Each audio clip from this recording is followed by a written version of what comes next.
Hey everyone, welcome back to the College Algebra playlist. In the previous video, we took a look at the Cartesian coordinate system, and we showed how you can plot points to describe locations. In this video, I want to ask the question, how do we find the distance between 2 points? Alright, there are 2 formulas related to distance in this video. Alright, we've got the distance formula and the midpoint formula. Alright, so let's get started. Okay, here we go. The distance formula. We're going to use the Pythagorean theorem to derive the distance formula. All right, so this is a pretty interesting derivation. All right, here I have a right triangle, okay, with side lengths A and B and hypotenuse length C. All right, the Pythagorean theorem tells us that these side lengths are related by the equation a squared plus b squared equals c squared. All right, so this equation describes the relationship between these 3 side lengths.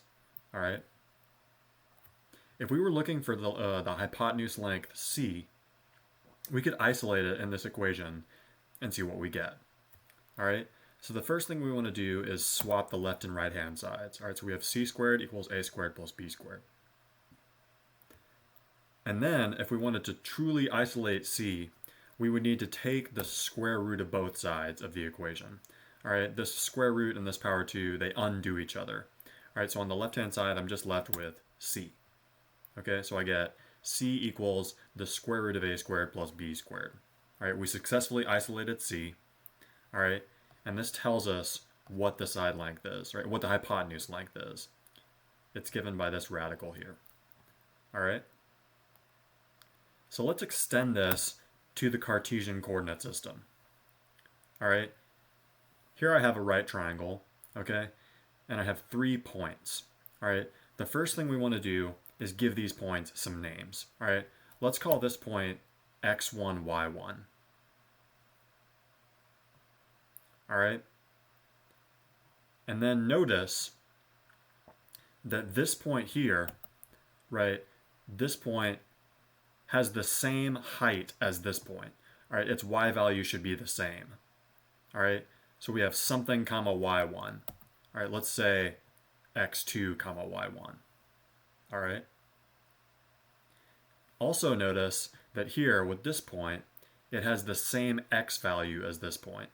Okay, they're at the same horizontal location. All right, so this should be x2 comma something. All right, we'll say x2 y2. All right, so we've given names to the 3 points.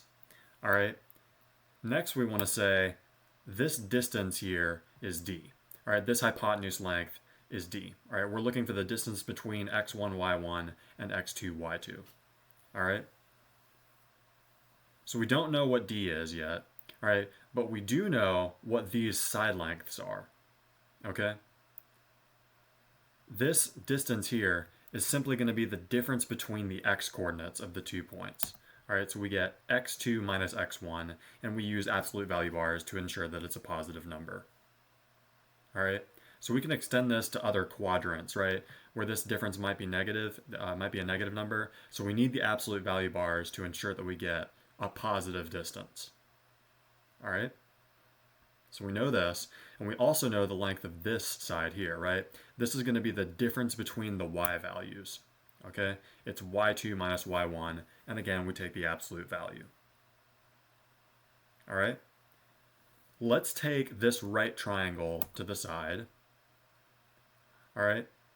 And let's describe the relationship between the side lengths and the hypotenuse. All right?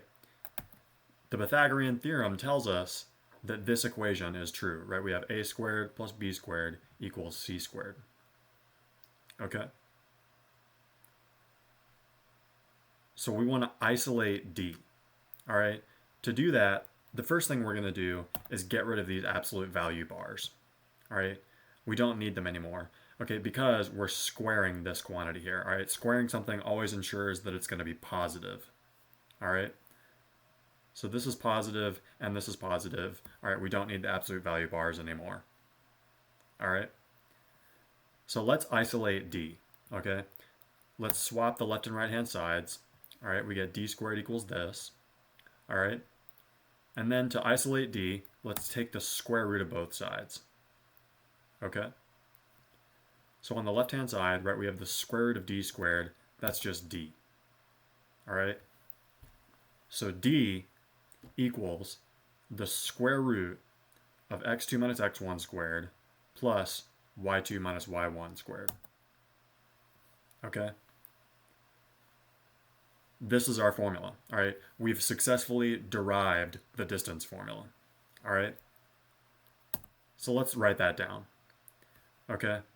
The distance between any 2 points, x1, y1, and x2, y2, the distance is given by this thing. All right, this expression on the right-hand side. This is the distance formula. All right, so this is great. All right, we derived it. Now we want to take it and run with it. All right, let's apply this to 2 points. All right, we have the points 1, 1, and 5, 4, and we're looking for the distance between those points. All right. So let's call this distance d. Okay, and we know that d equals this. All right, this is the distance formula. Okay.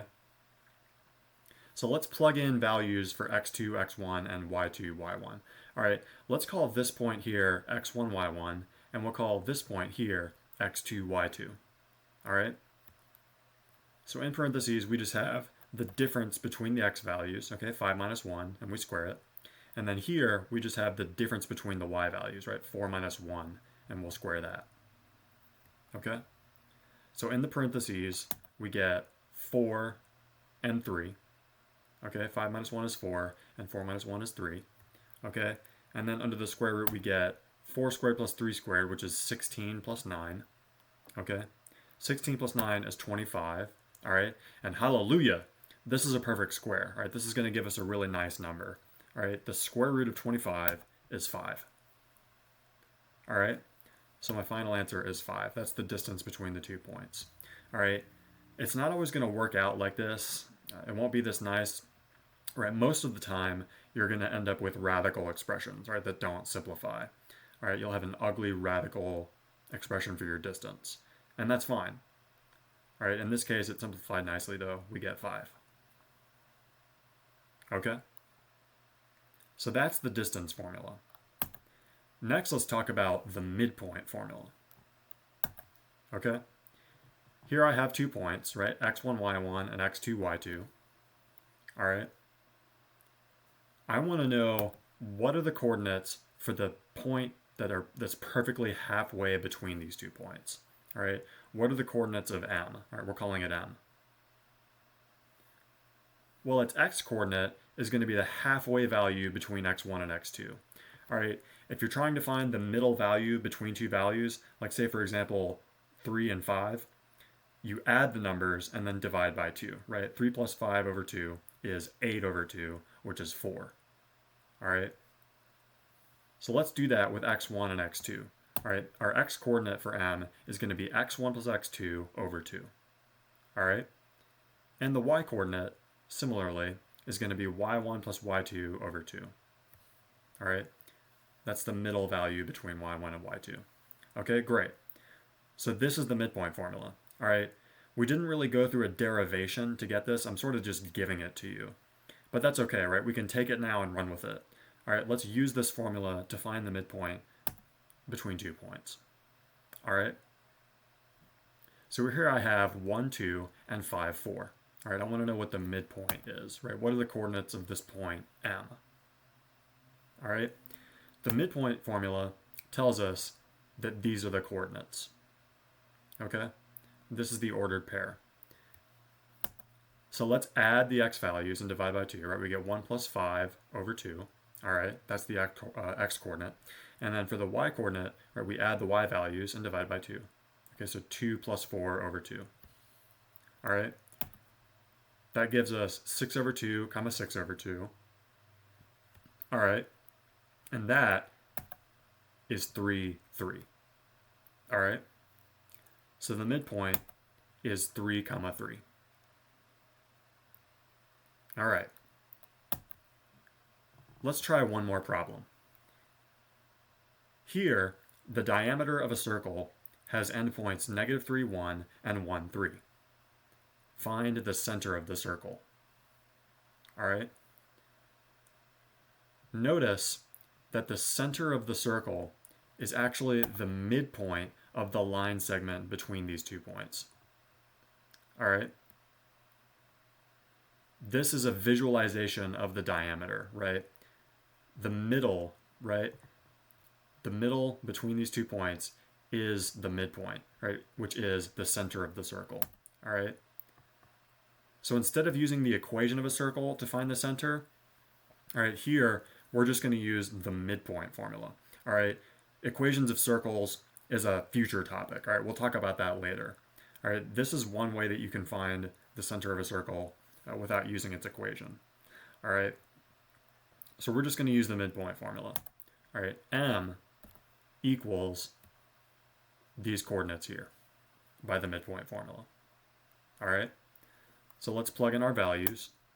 And we get -3 plus 1 over 2 and 1 plus 3 over 2. All right? So we get -2 over 2, comma 4 over 2, which is -1, comma 2.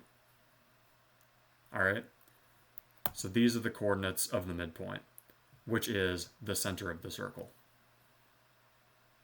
Okay? That does it for this video. Thank you for watching, and like and subscribe.